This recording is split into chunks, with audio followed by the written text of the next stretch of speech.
শুভ দুপুর। আমন্ত্রণ ব্যবসা বাণিজ্য আর অর্থনীতির সবশেষ সংবাদ নিয়ে নিউজ 24 এর নিয়মিত আয়োজন আপন ফ্যামিলি মার্ট বিজনেস আওয়ারে আপনাদের সাথে আছি আমি হোসাইন শাহাদাত।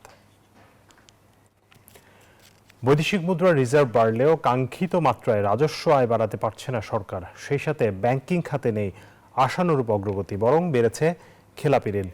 বিনিয়োগের স্থবিরতায় বাড়ছে বেকারত্ব, এমন তথ্য উঠে এসেছে গবেষণা সংস্থা পিআরআই এর মাসিক সামষ্টিক অর্থনৈতিক প্রতিবেদনে। সংকট সমাধানে অভ্যন্তরীণ রাজস্ব সংগ্রহ বাড়ানোর উপর জোর দেন ব্যবসায়ীরা। ২০২৫ সাল শেষে দেশে অর্থনৈতিক স্থিতিশীলতায় মাঝারি অগ্রগতি দেখছে পলিসি রিসার্চ ইনস্টিটিউট পিআরআই। সংস্থাটি বলছে এই সময়ে বেড়েছে বৈদেশিক মুদ্রার রিজার্ভ, লক্ষ্য পূরণ না হলেও কমেছে মূল্যস্ফীতি। তবে আর্থিক খাতে অগ্রগতি আসেনি খুব একটা। জিডিপি প্রবৃদ্ধি নেমেছে 4% নিচে। রোববার মাসিক সামষ্টিক অর্থনৈতিক প্রতিবেদন প্রকাশ অনুষ্ঠানে অর্থনীতিবিদরা বলেন, ব্যাংকিং খাতের দুর্বলতা ও রাজনৈতিক অস্থিতিশীলতার কারণে আসছে না বেসরকারি বিনিয়োগ। এতে কর্মসংস্থান হারাচ্ছে অনেকে, ফলে বাড়ছে বেকারত্ব ও দারিদ্রতা। 4.5% গ্রোথ হয়েছে এই গত 5 মাসে আমাদের এই প্রেজেন্টেশনে আছে, কিন্তু that is not good enough. What it did not produce was the growth resurgence we expected, and that is where the political instability argument comes in. শুধু তাই নয়, অর্থ বছরের প্রথম 6 মাসে বড় অঙ্কের রাজস্ব ঘাটতিও সংকট তৈরি করেছে অর্থনীতিতে। যদিও সাম্প্রতিক সময়ে জাতীয় রাজস্ব বোর্ডের নেয়া সংস্কার কার্যক্রমের সুফল আসতে শুরু করেছে বলে মনে করছেন এনবিআর এর সাবেক এই chairman. New leadership, political leaders expect they will do start doing, but they must have a 5-year plan, something like that. And which year they will do these things. তবে উচ্চ সুদ হার ও ব্যাংকিং খাতের অসহযোগিতায় ব্যবসা পরিচালনায় কঠিন চ্যালেঞ্জের মুখে পড়ছেন বলে অভিযোগ ব্যবসায়ীদের। We have been telling the National Board of Revenue, we have said it time and again, we have been saying it for years together, that you need to increase the tax net. আমরা যে 6 মাস থেকে 3 মাসে নামিয়ে আনলাম এবং তারপরে plan করছি 0 ডেজে নামিয়ে আনবো, এটার কিন্তু একটা বড় ইম্প্যাক্ট আছে। অনুষ্ঠানে বলা হয়, চলতি অর্থ বছরে জুলাই থেকে নভেম্বরে এডিপি বাস্তবায়ন নেমে এসেছে 11.75%, যা গত 15 বছরের মধ্যে সর্বনিম্ন। মনিটারি কন্ট্রোল করতে হয়েছে। ফারজানা রিয়া, নিউজ 24, ঢাকা। ভোক্তা পর্যায়ে ফের বাড়ানো হয়েছে তরলীকৃত পেট্রোলিয়াম গ্যাস এলপিজির দাম। জানুয়ারি মাসের জন্য 12 কেজি এলপিজি সিলিন্ডারের দাম 53 টাকা বাড়িয়ে 1306 টাকা নির্ধারণ করা হয়েছে। রোববার দাম বাড়ানোর নতুন ঘোষণা দিয়েছে Bangladesh energy regulatory commission BERC. গতকাল সন্ধ্যা থেকেই নতুন এই দাম কার্যকর হয়েছে বলে জানিয়েছে সংস্থাটি। জানুয়ারি মাসের জন্য 12 কেজি এলপিজির দাম 1253 টাকা থেকে 53 টাকা বাড়িয়ে 1306 টাকা নির্ধারণ করা হয়েছে। এর আগে ডিসেম্বর মাসে সর্বশেষ সমন্বয় করা হয় এলপিজি গ্যাসের দাম। সেই সময় 12 কেজি সিলিন্ডারের দাম 38 টাকা বাড়িয়ে 1253 টাকা নির্ধারণ করা হয়।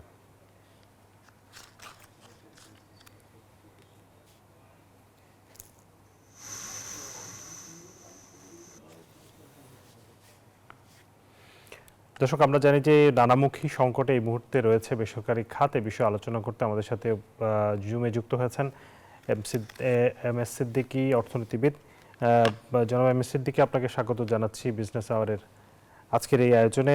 আপনার কাছ থেকে জানতে চাইবো যে প্রথমে আপনি যে রিপোর্টটি দেখলেন, আমরা দেখতে পাচ্ছি যে আসলে এই মুহূর্তে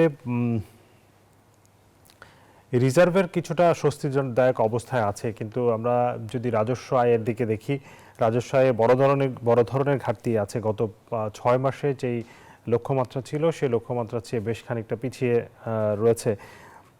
অন্যদিকে কর্মসংস্থানের অবস্থা ভালো নয়, বিনিয়োগ হচ্ছে না। বিনিয়োগ না হওয়ার পেছনে বেশ কিছু কারণ রয়েছে। ওভারঅল সবকিছু মিলিয়ে এই মুহূর্তে বাংলাদেশের অর্থনীতি কোথায় দাঁড়িয়ে আছে, কোনো ঝুঁকি দেখছেন কিনা? সরাসরি ঝুঁকির কথা বলা যাচ্ছে না, তবে একটা জিনিস হচ্ছে যে অর্থনীতিবিদ বা বিভিন্ন ইন্ডিকেটরে মনে হয় ইকোনমিতে রিকভারি হচ্ছে, কিন্তু এখনো এটা ঝুঁকি মুক্ত না।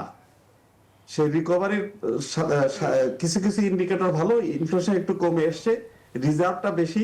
আপনি বললেন যে একটু আগে রেভিনিউ কালেকশনটা অত্যন্ত আশানুরূপ নয়, যতটুকু হওয়া উচিত ততটুকু হয়নি। খেলাপি ঋণ বেড়ে গেছে। খেলাপি ঋণ বেড়ে যাওয়ার মূল কারণ যেটা হচ্ছে যে সরকার ঋণ খেলাপির যে মাপকাঠি এটাকে কঠোরভাবে বাস্তবায়ন করার কারণে আগে যেগুলোকে দেখা যেত না, ভিজিবল হতো না, যে খেলাপি ঋণগুলো, সেগুলো এখন দেখা যাচ্ছে। তো এর ভিতরে সবচেয়ে বেশি মানুষ যেটাকে বেশি দেখছে সেটা হচ্ছে এমপ্লয়মেন্ট অপরচুনিটি কমে যাচ্ছে। নতুন এমপ্লয়মেন্ট ক্রিয়েট হওয়া দূরের কথা, অনেক মানুষের চাকরি চলে যাচ্ছে, ছোট ছোট বিজনেস গুলো বন্ধ হয়ে যাচ্ছে, অনেক ইন্ডাস্ট্রিতে প্রোডাকশন কমে গেছে। যেমন গার্মেন্টস গুলো বলছে তাদের প্রোডাকশন কমে গেছে, স্পিনিং মিল গুলো বলছে তাদের সুতা বিক্রি হচ্ছে না বা গ্যাসের অভাবে প্রোডাকশন করতে পারছে না। তো অর্ধেক যখন প্রোডাকশন হয়ে যায়, ন্যাচারালি কর্মচারী কমিয়ে ফেলার একটা প্রবণতা থাকে এবং বিভিন্ন অর্গানাইজেশনে সেটা দেখা যাচ্ছে। তার মানে কি, শুধুমাত্র রিজার্ভ বেড়ে গেল এইটা বলে, ইনফ্লেশনটা সামান্য কমেছে এটা বলে কিন্তু অর্থনীতি ভালো আছে এটা কিন্তু বলা যায় না। সুতরাং কিন্তু এই যে ম্যাক্রো ইকোনমিক্সে একটা পজিটিভ ট্রেন্ড আছে, বা ব্যাংকগুলোকে গুছিয়ে আনার একটা চেষ্টা, একটা পজিটিভ ট্রেন্ড আছে, যে অনেকগুলো ব্যাংক হেলথ ভালো হচ্ছে, রিকভারি হচ্ছে ওদের, সেগুলো কিন্তু খেলাপি ঋণ বাড়ার একনিষ্ঠে সেটাও একটা সুখবর। এবং কিন্তু আরেকটা আবার দুঃসংবাদ হচ্ছে, গত পরপর 3-4 মাসে এক্সপোর্ট কমে গেছে। আমরা ইউক্রেন ওয়ার বা ট্যারিফের, আমেরিকান ট্যারিফের ব্যাপারে আমরা সাময়িক একটা স্বস্তি পেয়েছিলাম যে আমাদের উপরে ট্যাক্স কম হয়েছে, কমিয়ে দিয়েছে আমেরিকা, কিন্তু সেটার যে একটা সাইড এফেক্ট আছে সেটা আমরা দেখতে পাচ্ছি। আমাদের ইউরোপিয়ান মার্কেটে আমাদের এক্সপোর্ট কমে গেছে, ইভেন আমেরিকান মার্কেটও এক্সপোর্ট কমে গেছে।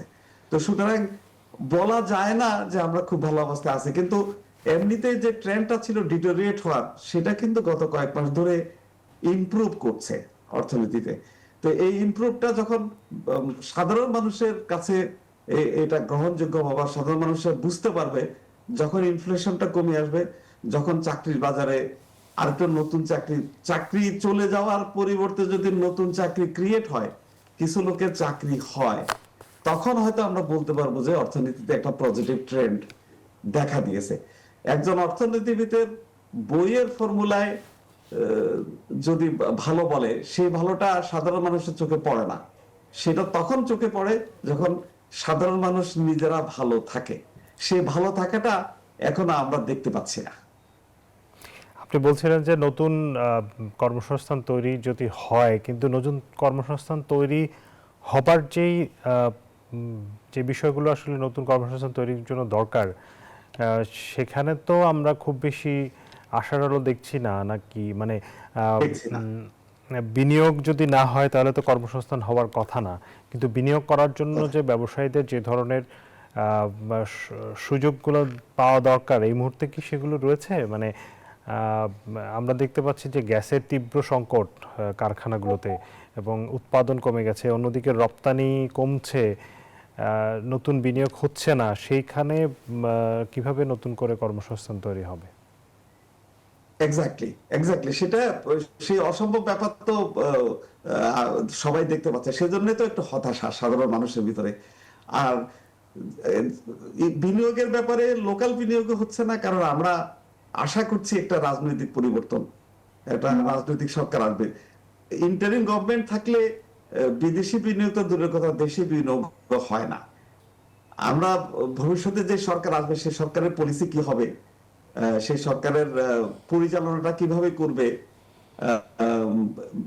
ইজ অফ ডুইং বিজনেসের ব্যাপারগুলোকে কিভাবে দেখবে, ইভেন অবস্টাকেল, বিজনেসের যে অবস্টাকেল গুলো আছে আদার্স, শুধু রাজনৈতিক না, যে আমরা কস্ট অফ ডুইং বিজনেসের যে কথাগুলো বলি, সেগুলো তো ভিজিবল হচ্ছে না যে এগুলো ইমিডিয়েট চলে যাবে। কারণ সরকারের যে এজেন্ডা, বর্তমান ইন্টারিম গভর্নমেন্টও এত রিফর্মের কথা বলেছে, কিন্তু ইজ অফ ডুইং বিজনেস বা ব্যবসায়ের যে রিফর্মের ব্যাপারটা, সেটা কিন্তু এক মোটেই হাত দেয় না এবং কোনো পরামর্শ কমিটিও করে নাই।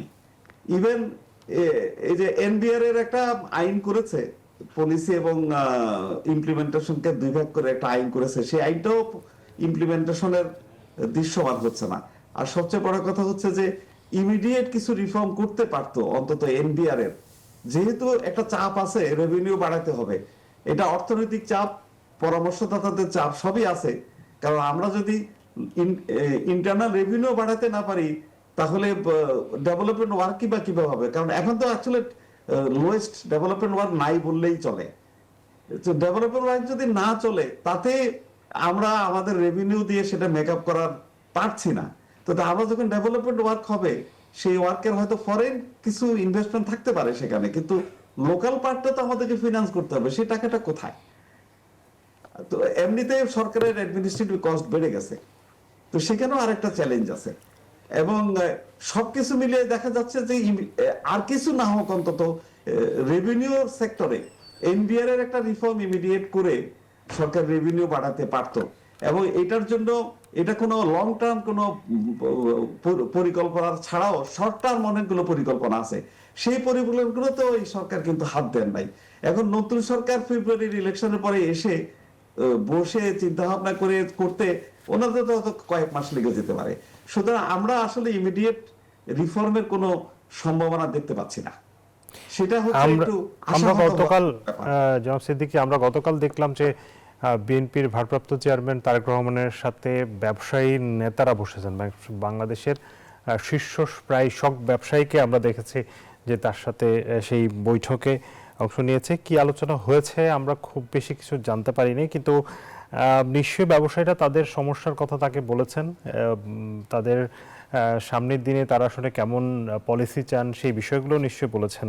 আপনার কাছে কি মনে হয় যে এই বৈঠকটার তাৎপর্য কতটুকু? এটা খুবই পজিটিভ একটা মিটিং বলে আমি মনে করি। কারণ আমরা ভিজিবল যে দলগুলোকে দেখছি সামনের সারিতে, বিএনপি ডেফিনেটলি তাদের একটি দল, এবং তারেক জিয়া সেই দলের সভাপতি ভারপ্রাপ্ত। এবং আমি মনে করি ওনার মতো, কারণ আমাদের দেশের ধারণা হচ্ছে যারা ক্ষমতায় যাবে শুধু তাদের সাথেই নেগোসিয়েশন করতে হয়, এই ধারণার থেকে আমাদের বেরিয়ে আসতে হবে। সরকার এবং বিরোধী দল সব দল, পার্লামেন্টের বাইরে যে ইনফ্লুয়েন্সিয়াল দলগুলো থাকে সকলের সাথে আলোচনা করতে হয় এবং সবাইকে আপডেটেড রাখতে হয় সমস্যাগুলোর ব্যাপারে। রাজনীতিবিদরা বিজনেসের যে অবস্টাকেল গুলো আছে এগুলো যেহেতু ওনারা সরাসরি ফেস করেন না, অনেক সময় ওনারা বোঝেন না, এবং এনাদেরকে যদি বোঝানো যায় তাহলে এগুলো সমাধান করতে সহজ হয়। আমি অবশ্যই স্বাগত জানাই। আমি যতটুকু পত্রিকায় এসছে নিউজ বা মিডিয়াতে এসছে তাতে বোঝা যায় যে ব্যবসায়ীদের যে সমস্যাগুলো আছে সেই সমস্যাগুলোকে বিজনেস লিডাররা খুবই স্পষ্ট করেই এই নেতার কাছে প্রেজেন্ট করেছেন, এবং এই প্রেজেন্ট করাটা অত্যন্ত আমি স্বাগত জানাই। এবং আমি মনে করি অন্যান্য দলের নেতাদের সাথেও বিজনেস লিডাররা বসবেন এবং সকলকে অবহিত করে একটি অ্যাটমসফিয়ার তৈরি করতে হবে যে আসলেই আমরা এই সমস্যা আছি, বিনিয়োগের কি সমস্যা, ব্যবসায়ের কি সমস্যা, এগুলো অবশ্যই আমাদের লিডারদের জানা উচিত।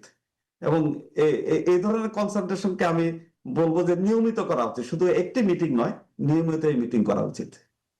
আপনি অর্থনীতিবিদ হিসেবে আপনার কাছ থেকে যেটি জানতে চাইবো যে নতুন যে সরকার আসে সেটি বিএনপি সরকার হোক বা অন্য যে কোনো দলই সরকারে আসুক না কেন, তাদের আসলে শুরুতেই আমরা জানি যে তারা অনেক দিন পরে, যেই দলই ক্ষমতায় আসুক তারা আসলে অনেক দিন পরে যেহেতু রাষ্ট্রের পরিচালনার দায়িত্বে আসবেন, তাদেরকে একটু সময় দিতে হবে। কিন্তু শুরুতেই ব্যবসার এক মুহূর্তে যে অবস্থা, কর্মসংস্থানের যে অবস্থা, অর্থনীতির যেই স্রোতগতি, সেটিতে গতি ফেরাতে তাদের শুরুতেই মানে প্রথম দিককার শর্ট টার্ম পলিসিগুলো কি হওয়া উচিত, মানে গুরুত্ব দেওয়া উচিত কোন জায়গাগুলোতে?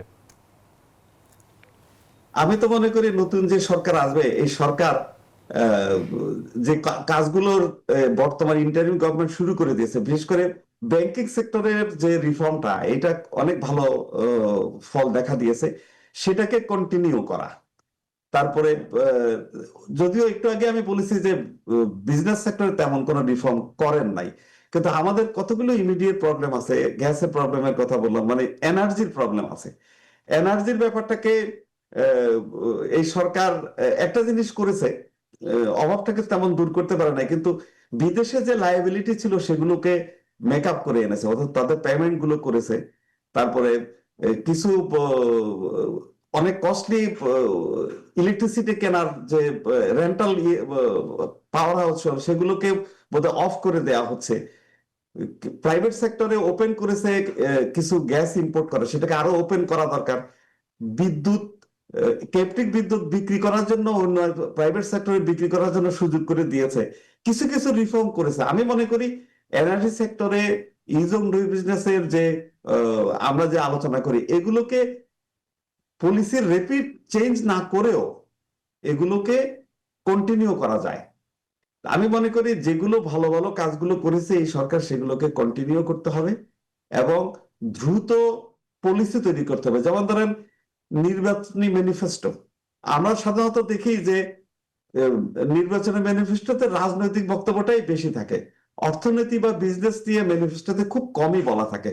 অথচ at the end of the day একটি সরকারের পারফরমেন্স অর্থনীতি বা বিজনেস সেক্টরে কি পারফরমেন্স, সেটার উপরে নির্ভর করে সেই সরকারের জনপ্রিয়তা। দেখুন, সেটাই যদি হয়, আমরা এই যে একটি দলের প্রধানের সাথে একটা মিটিং হয়ে গেল, এই ধরনের মিটিং এ যদি আমরা বুঝাতে পারি এবং ওনাদেরকে যদি আমরা অনুরোধ করি আপনারা নির্বাচনী ম্যানিফেস্টো যে ঘোষণা করবেন, সেখানে স্পষ্ট করে বলেন আপনাদের ব্যাংকিং সেক্টরে কি পলিসি হবে, অর্থনীতি নিয়ে কি পলিসি হবে। যেমন ফ্রি ট্রেড এগ্রিমেন্টের কথা আমরা বলি, ফ্রি ট্রেড এগ্রিমেন্টের ব্যাপারে আপনারা কি সিদ্ধান্ত নিয়েছেন, আপনারা কি দ্রুত ফ্রি ট্রেড এগ্রিমেন্টের আলোচনাটাকে কন্টিনিউ করবেন। যেমন পোর্টে বিদেশি ম্যানেজমেন্ট দেওয়ার ব্যাপারে আমি অনেক স্পষ্ট করে প্রত্যেকটি দলের ওপিনিয়নটাকে পর্যালোচনা করে দেখেছি, সকলেই বলেছেন ইন্টারিম সরকার এত বড় বড় সিদ্ধান্ত নেওয়ার কি প্রয়োজন, রাজনৈতিক সরকার এসে করুক। কিন্তু কোন রাজনৈতিক দল স্পষ্ট করে বলে নাই যে এই ম্যানেজমেন্ট বিদেশি কোম্পানিকে দেওয়ার ব্যাপারে আমরা দেব অথবা দিব না, স্পষ্ট করে কেউ কিছু বলে না, শুধু বলে এটা রাজনৈতিক সরকার সিদ্ধান্ত নেয়।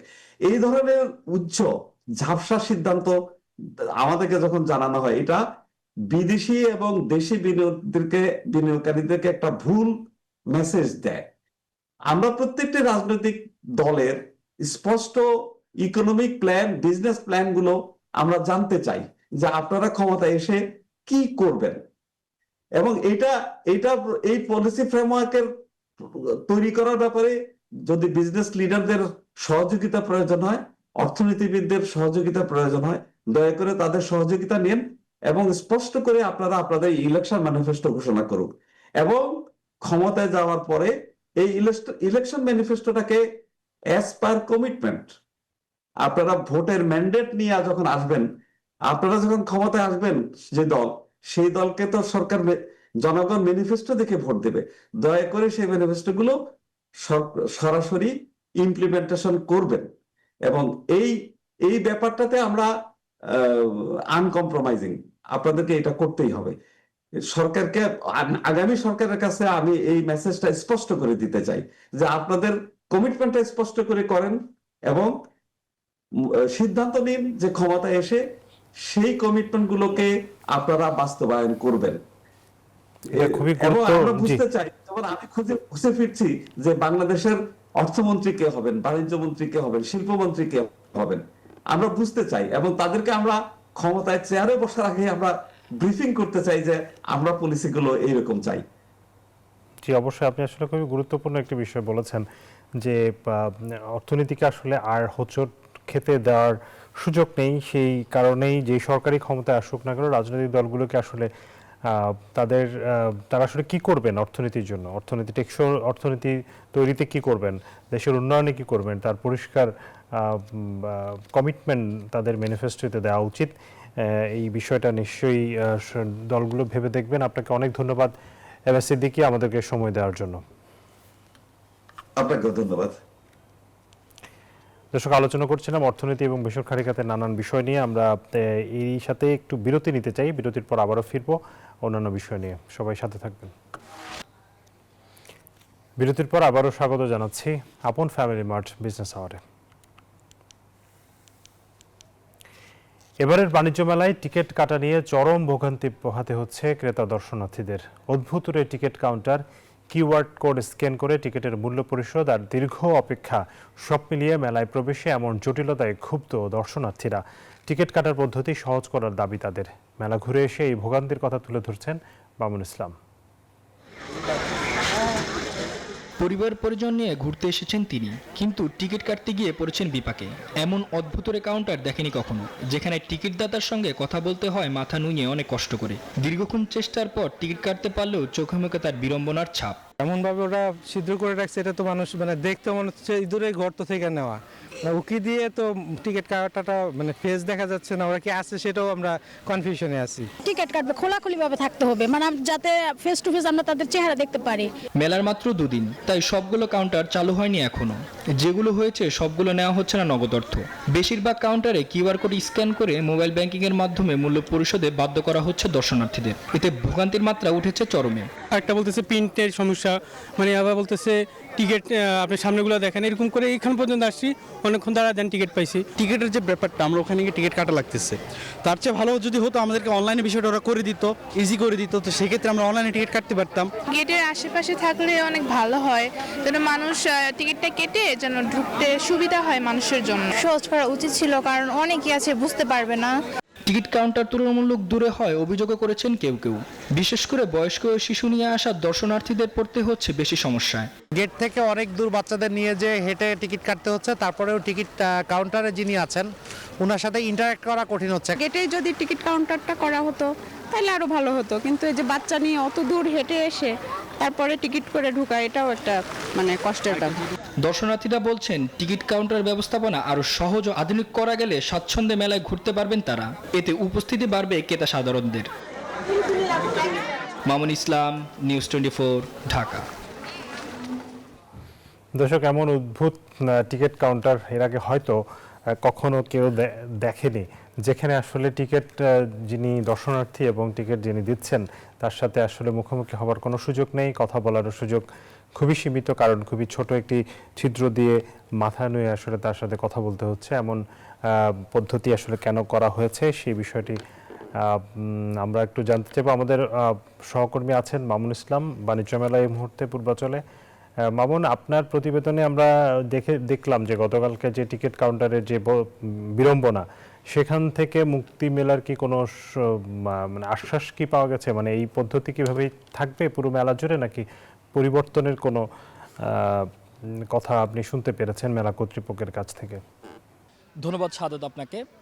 তো এই মুহূর্তে মেলা থেকে যেটি টিকিট কাটার জটিলতা দেখা দিচ্ছে, তো এই জটিলতা থেকে মানুষ দর্শনার্থীরা যদি উত্থান চাচ্ছে, কিন্তু তার কোনো উপকার আমরা এখন পর্যন্ত দেখিনি, এবং আমরা তাদের সাথে কথা বলতে চেয়েছি, কিন্তু তারা কোনো রকমভাবে আমাদের সাথে কথা বলবে না, যেহেতু এটি একটি উদ্ভট টাইপের টিকিট কাউন্টার তারা করেছে। সেই উদ্ভট টাইপের কাউন্টারের সবচেয়ে ভোগান্তিতে পড়েছে বয়স্ক যারা দর্শনার্থী রয়েছে তারা আমাদের জানিয়েছে যে মাথা নুইয়ে খুব কষ্ট করে তাদের সাথে কথা বলতে হয়, এবং তাদের আশা যদি এই টিকিট কাউন্টারটা একটু গ্লাসের মধ্যে করা হতো, তাদের সাথে কমিউনিকেট করা যেত, তাহলে হয়তোবা আরও সহজভাবে টিকিটটা কাটা যেত। এবং আরেকটি জটিলতা তারা পড়ছে, সেটি হচ্ছে মেন গেটে থেকে একটু দূরে টিকিট কাউন্টারটা করা হয়েছে, যেটি নিয়ে তারা অনেক বিড়ম্বনায় পড়ছে। এবং কর্তৃপক্ষের সাথে আমরা যখন কথা বলতে যাই, তো তখন তারা আমাদের সাথে কথা বলতে নারাজ হয় এবং বলেন যে এটা নিয়ে তারা কোনো রকমভাবে কথা বলতে পারবেন না। এবং দর্শনার্থীদের আশা এটি যদি কোনো রকমভাবে পরিবর্তন করা হতো, তাহলে আরও দর্শনার্থী আসতো এবং এই মেলাতে আসা অনেক সহজ হতো। এই ছিল বাণিজ্য মেলা থেকে আমার কাছে সর্বশেষ তথ্য। মামুন, আপনাকে ধন্যবাদ। দর্শক, এবারে আমরা আমাদের নিয়মিত আয়োজন পত্রিকার শিরোনাম দেখতে চাই। দেশের প্রধান কিছু পত্রিকার বাণিজ্য বিষয়ক যে শিরোনাম আমরা একটু যদি দেখি, প্রথমে আমাদের কাছে আছে দেশ রূপান্তর। তারা সংবাদ করেছে, কমছে না সঞ্চয়পত্রের মুনাফা, বহাল আগের নিয়মে। আপনারা জানেন যে গত 31শে ডিসেম্বর একটি প্রজ্ঞাপন জারি করা হয়েছিল, যেখানে বলা হয়েছিল যে সঞ্চয়পত্রের যে বর্তমানে মুনাফার হার আছে সেটিকে কমানো হতে পারে, এবং সেটি কমিয়ে 11.82% থেকে 11.98% পর্যন্ত, সেটি আসলে সেই সিদ্ধান্ত থেকে আবারও সরে আসলো। সেই ঘোষণাটি গতকাল আমরা দেখলাম। পরের সংবাদটি আমরা দেখতে চাই। দ্য ফাইন্যান্সিয়াল এক্সপ্রেস তারা শিরোনাম করেছে আন্তর্জাতিক বাজারে অস্থিরতা, চালের বাজারে অস্থিরতা, চাল নিয়ে বাড়তি সতর্কতায় বাংলাদেশ। আপনারা জানেন যে চাল নিয়ে আসলে বাংলাদেশে এমনিতেই গত 1-1.5 বছর ধরে চালের দাম বাড়ছিল বিশ্ববাজারে যখন আসলে কম ছিল, কিন্তু এখন আবারও দেখা গেছে ভারত, শ্রীলঙ্কা, পাকিস্তানের মতো যেসব দেশ রয়েছে সেখানে চালের দাম বাড়ছে। থাইল্যান্ডের আমরা যদি চালের দাম দেখি, 2025 সালের নভেম্বরে টন প্রতি $383 থেকে ডিসেম্বরে সেটি $437 পৌঁছেছে। ভারতেও বেড়েছে, $350 থেকে $355 পৌঁছেছে। এমন অবস্থায় আসলে বাংলাদেশে চালের বাজারে কি হবে সেটি সতর্কতা অবস্থায় রয়েছে বাংলাদেশ। পরের সংবাদটি বাংলাদেশ প্রতিদিন, বিনিয়োগে স্থবিরতায় বেসরকারি খাতে ঋণ প্রবৃদ্ধি আরও তলানিতে। বিনিয়োগের স্থবিরতা চলছেই, আসলে এটি নিয়ে আমরা বেশ কিছুদিন ধরেই কথা বলছি এবং সেখানে আমরা দেখতে পাচ্ছি বাংলাদেশ ব্যাংকের তথ্য বলছে গত নভেম্বরে 1,77,382 কোটি টাকা ঋণ বিতরণ হয়েছে বেসরকারি খাতে, তবে 2024 নভেম্বরে 1,66,432 কোটি টাকা ঋণ বিতরণ হয়েছে। অর্থাৎ 1 বছরের ব্যবধানে ঋণের এই খাতের ঋণ কমেছে, বিতরণ কমেছে 6.58%। পরের সংবাদটি আমরা দেখতে চাই দ্য বিজনেস স্ট্যান্ডার্ড। তারা বলছে সরকার বলছে গ্যাস সরবরাহ বাড়ানো সম্ভব নয়, বড় মৌসুমে সার সংকটের আশঙ্কা। এটি আসলে একটি বড় ধরনের শঙ্কার বিষয়, কারণ সামনে বড় মৌসুমে এবং বড় মৌসুমে আমাদের প্রচুর সারের দরকার হয় এবং সেই সারের উৎপাদনে প্রচুর গ্যাসের প্রয়োজন হয়, কিন্তু বর্তমানে যে গ্যাসের সংকট চলছে সেটি সেই সরবরাহ কম, কারখানাতে কম, বাসাবাড়িতে কম, সেই সংকট গ্যাস যদি সার কারখানাগুলোতে গ্যাস সরবরাহ নিশ্চিত করা না যায় সেক্ষেত্রে সারের উৎপাদন ব্যাহত হবে, যেটি আমাদের সামনের বড় মৌসুমকে ব্যাহত করতে পারে। পরের সংবাদটি দৈনিক ইত্তেফাক, তারা শিরোনাম করেছে এলপিজির বাজার স্থিতিশীল হতে 1 সপ্তাহ লাগতে পারে। এলপিজির বাজারে অস্থিরতা চলছে আমরা জানি, সেটি একটু সময় লাগবে বলে জানানো হয়েছে। গতকাল যদিও এলপিজির দাম বাড়ানো হয়েছে, 12 কেজি এলপিজি সিলিন্ডারের দাম বাড়ানো হয়েছে। বাজারে সংকট চলছে, এলপিজি গ্যাস পাওয়া যাচ্ছে না এমন অভিযোগও আমরা পেয়েছি। নিশ্চয়ই সরকার এই বিষয়ে পদক্ষেপ নেবে। দর্শক, আমাদের সাথে একজন অতিথি যুক্ত হয়েছেন। আমরা যেই সংবাদটি দেখছিলাম দ্য বিজনেস স্ট্যান্ডার্ড, তারা বলছে সরকার বলছে গ্যাস সরবরাহ বাড়ানো সম্ভব নয়, বড় মৌসুমে সার সংকটের আশঙ্কা। সার সংকটটা কতটুকু হতে পারে এবং সেটি আমাদের খাদ্য উৎপাদন কতটা ব্যাহত করতে পারে এবং সরকারের কী করণীয় রয়েছে এই বিষয়ে কথা বলতে আমাদের সাথে যুক্ত হয়েছেন কৃষি অর্থনীতিবিদ ডক্টর জাহাঙ্গীর আলম। জাহাঙ্গীর আলম, আপনাকে স্বাগত জানাচ্ছি বিজনেস আওয়ারের আমাদের এই পর্বের আয়োজনে। আমি একটু সংবাদটি যদি পড়তে চাই, তীব্র গ্যাস সংকটের কারণে সার শিল্প নির্ধারিত উৎপাদন লক্ষ্যমাত্রা ধরে রাখতে হিমশিম খাচ্ছে। এলএনজির দাম প্রতি ঘনমিটারে 16 টাকা থেকে বাড়িয়ে 29 টাকা 25 পয়সা নির্ধারণ করার সময় সরকার নিরবচ্ছিন্ন গ্যাস সরবরাহের আশ্বাস দিয়েছিল, কিন্তু বাস্তবে তা মিলছে না। ইউরিয়া কারখানার তত্ত্বাবধানে থাকা বাংলাদেশ কেমিক্যাল ইন্ডাস্ট্রিজ কর্পোরেশন জানিয়েছে পূর্ণ সক্ষমতায় কারখানা চালানোর মতো পর্যাপ্ত গ্যাস তারা পাচ্ছে না। এই অবস্থায় সম্প্রতি এক চিঠিতে আসন্ন বড় মৌসুমের আগে 5টি সার কারখানার মধ্যে অন্তত 4টি কারখানা চালু রাখতে কমপক্ষে 197 MMCFD গ্যাস সরবরাহ করতে অর্থ মন্ত্রণালয়, জ্বালানি মন্ত্রণালয়, পেট্রো বাংলা সব কর্তৃপক্ষকে অনুরোধ করেছে সংস্থাটি। এই সরবরাহ নিশ্চিত না হলে ইউরিয়া উৎপাদন চাহিদার তুলনায় কম হবে বলে সতর্ক করেছে BCIC। সেক্ষেত্রে সরকারকে আমদানি বাড়াতে হবে, ফলে কৃষি খাতে ভর্তুকির চাপ আরও বাড়বে। ডিসেম্বর থেকে মার্চ বোরোর পিক বা সর্বোচ্চ মৌসুমে দেশে ইউরিয়ার চাহিদা প্রায় 15 লাখ টন, কিন্তু বর্তমানে গ্যাস বরাদ্দ অনুযায়ী বছরে উৎপাদন সম্ভব হবে মাত্র 9.24 থেকে 11 লাখ টন, যা লক্ষ্যমাত্রার অনেক কম। এই সংবাদটি যদি সত্যি হয়ে থাকে তাহলে তো এটি আসলে অনেক শঙ্কার বিষয়। জাহাঙ্গীর আলম, আপনার কাছ থেকে জানতে চাই। দেখুন, আমরা যে ফার্টিলাইজার ইউজ করি বাংলাদেশে, তার 20 to 25% ফার্টিলাইজার আমরা উৎপাদন করি। আর বিশেষ করে ফার্টিলাইজার ফ্যাক্টরি গুলো কিছুদিন আগে তো বন্ধ হয়ে গিয়েছিল, এখন আবার চালু হয়েছে, অ্যাটলিস্ট 4টা এখন চালু আছে। তো এই ক্ষেত্রে আবার যে ফার্টিলাইজার প্রোডাকশন সক্ষমতা সেটা নির্ভর করে গ্যাস সরবরাহের উপরে। এখন গ্যাস সরবরাহ যখন কমে যায় স্বাভাবিকভাবেই প্রোডাকশন কমে, এবং প্রোডাকশন যখন কমে তখন খুব দ্রুত আমদানি করার উপর নির্ভরশীল হতে হয়।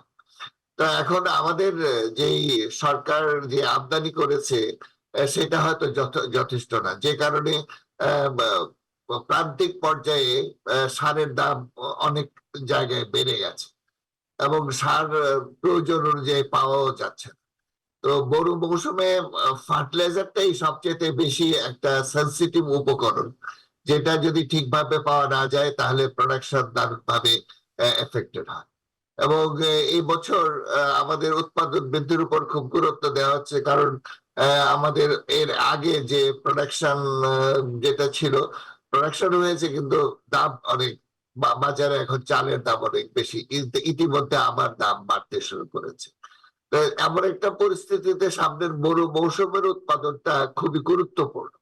এবং এই অবস্থায় আমার মনে হয় যে এলপিজি, যে আপনার ফার্টিলাইজার ফ্যাক্টরি গুলোতে যে সার দেওয়ার জন্য যে পদক্ষেপ অতীতে নেওয়া হয়েছিল তার চেয়ে আরো বেশি গুরুত্বের সঙ্গে ফার্টিলাইজার ফ্যাক্টরি গুলোতে আপনার গ্যাস সরবরাহটাকে করতে হবে, এবং সেটা যদি না করা যায় প্রোডাকশন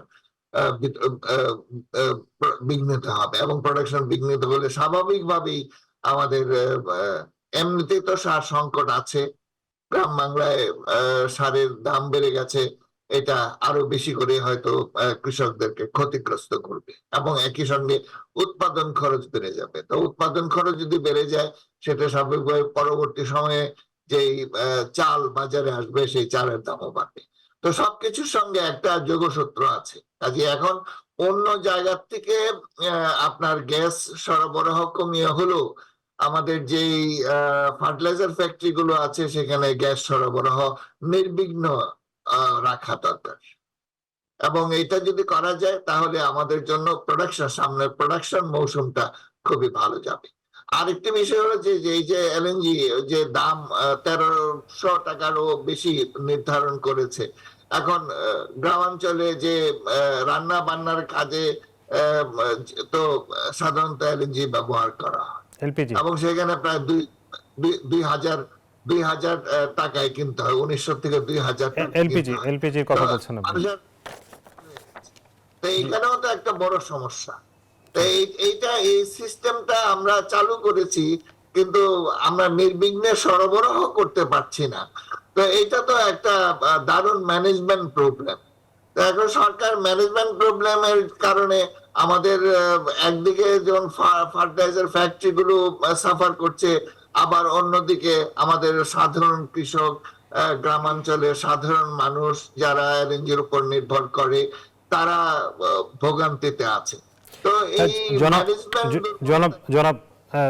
জনাব জাহাঙ্গীর আলম, আমি আসলে যেটি জানতে চাই যে জ্বালানি উপদেষ্টা বলেছেন যে বিসিআইসির চাহিদা অনুযায়ী গ্যাস সরবরাহ করা সম্ভব হবে না। তিনি জানিয়েছেন এতে লক্ষ্যমাত্রার তুলনায় সার উৎপাদন কম হলে আমদানি করে চাহিদা মেটানো হবে বলে তিনি জানিয়েছেন। তার মানে সরকার আসলে এখন সারের উৎপাদনে গ্যাসের সরবরাহ আর চাহিদা মতো তাহলে সামনের দিনে আর দেওয়া সম্ভব হবে না। মানে সারটাকে কি তাহলে সামনের দিনে পুরোপুরি আমরা আমদানি নির্ভর হয়ে পড়বো?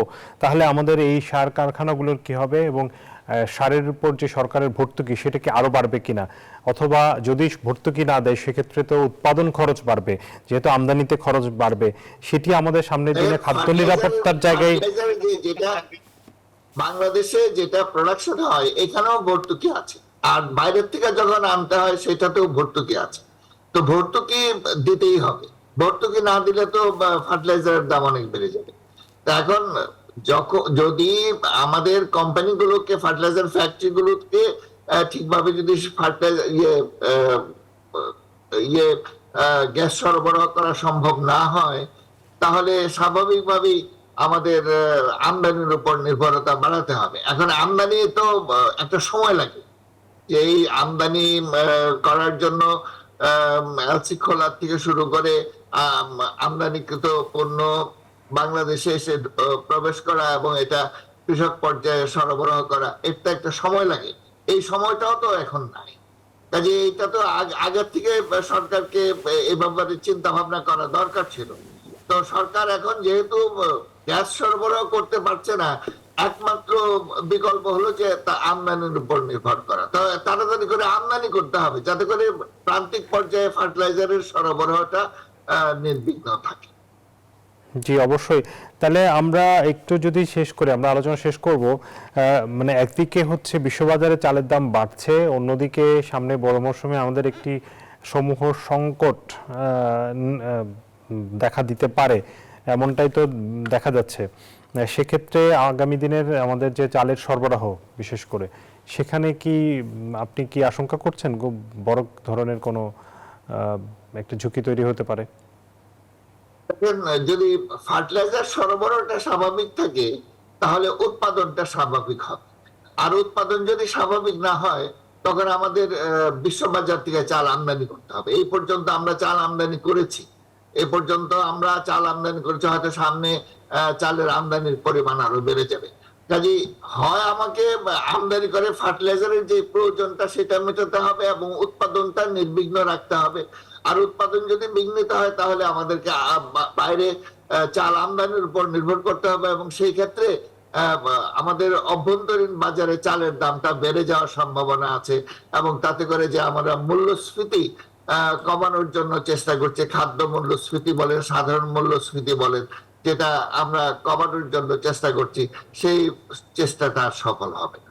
কাজে আমাদেরকে এখনই যাতে করে ফার্টিলাইজার সংকটটা না হয় তার জন্য পর্যাপ্ত ফার্টিলাইজার সরবরাহটাকে নিশ্চিত করাই উত্তম কাজ। জি, এখানে নিশ্চয়ই দ্রুত সার আমদানির উদ্যোগ নিতে হবে। আপনাকে অনেক ধন্যবাদ ডক্টর জাহাঙ্গীর আলম আমাদেরকে সময় দেওয়ার জন্য। ধন্যবাদ। দর্শক, এরই সাথে আরো একটি বিরতির সময় হয়েছে, একটু পরে ফিরছি, সাথে থাকুন। স্বাগত আরো একবার, দেখছেন আপন ফ্যামিলি মার্ট বিজনেস আওয়ার। এবারে জানাবো শেয়ার বাজারের খবর।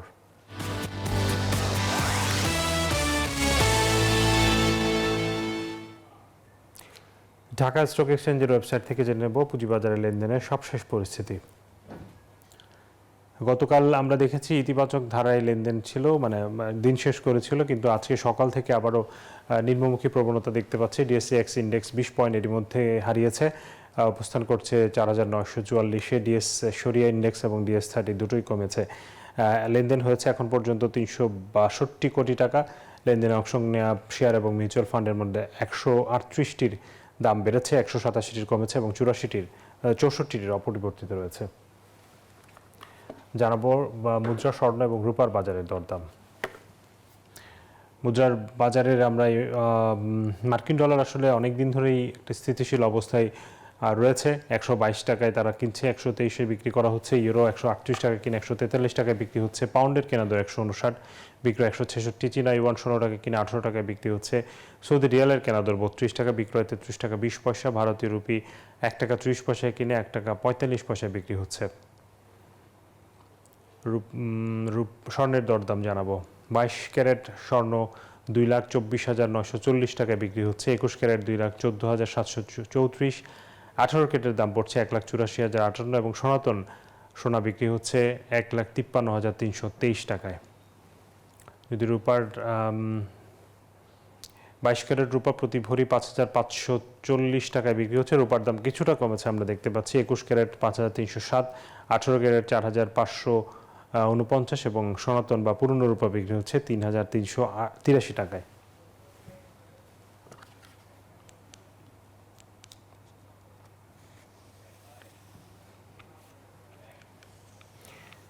এবারে জনপদের শিল্প ও বাণিজ্যের খবর।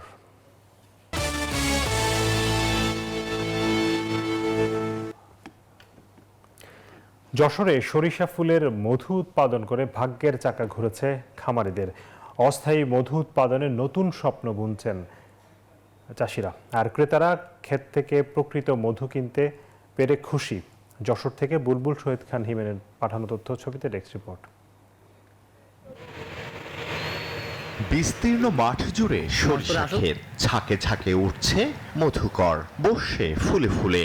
মুহূর্তে ফিরে যাচ্ছে সামনে সাজিয়ে রাখা বাক্সে, বাক্সবন্দি চাকে জমা হচ্ছে মধু। এ চিত্র যশোর সদরের একটি ফসলের মাঠ জুড়ে। সাতক্ষীরার শ্যামনগরের মুন্সিগঞ্জ সুন্দরবন এলাকার মধু খামারি উৎপল কুমার মণ্ডল তার বাড়ি থেকে বেরিয়েছেন সদুয়েক মৌমাছির বাক্স নিয়ে।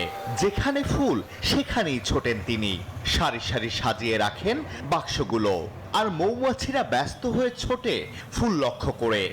আর এভাবেই গড়েছেন অস্থায়ী মধু উৎপাদন কেন্দ্র। মাঠের যোগাযোগ আছে, এরপরে আসবে আমাদের সরিষা, এটা হচ্ছে নাবি শস্য হয়ে গেছে। এবার এই প্রথম শস্য এইটা, নাবি শস্য আমাদের এতে সিরাজগঞ্জ যাবো ওইখানে, এই শনিবার রবিবার চলে যাবো সিরাজগঞ্জ। সিরাজে ওখানে থাকবে 1.5 মাস। শুধু উৎপল কুমারী নয়, যশোর সদর উপজেলায় মধ্যবর্তী ফসল হিসেবে সরিষার চাষ বৃদ্ধিতে বেড়েছে মধু চাষীদের ভিড়ও। যারা মধু চাষী আছেন তাদের জন্য এটা কিন্তু অত্যন্ত বড় একটা উপলক্ষ যে এত পরিমাণে সরিষা বাংলাদেশে এখন চাষ হচ্ছে, এবং তারা একেবারে সরিষা ফুলের মধু উৎপাদনের সুযোগ পাচ্ছেন আরো বেশি পরিমাণে। সরিষা ক্ষেতের পাশে মধুর উৎপাদন দেখতে ভিড় করেন ক্রেতারা। নিজ চোখে দেখে কিনে নেন খাঁটি মধু। যাওয়ার পথে দেখলাম যে এখানে মধু চাষ করছে, আমি আমার এই ছেলেটারে বললাম যে ঠিক আছে, যাওয়ার পথে যে এখানে অরিজিনাল মধু হয় তাহলে আমি নেব। বাজারে এখন চিনি ভাজানো মধু অ্যাভেলেবেল, ভাবলাম একটু খাঁটি মধু খেয়ে দেখি, যেহেতু চাষের মধু ইনশাল্লাহ ভালো। ক্ষেতের থেকে মধু আহরণ করা হচ্ছে, যার জন্য সবার বিশ্বাসযোগ্যতা বাড়ে। যশোর সদর উপজেলায় এবছর 3600 হেক্টর জমিতে সরিষার চাষ হয়েছে। Desk report, news 24। দর্শক, এই ছিল আপন ফ্যামিলি ম্যান বিজনেস আওয়ারের আজকের আয়োজনের সাথে থাকার জন্য ধন্যবাদ সবাইকে।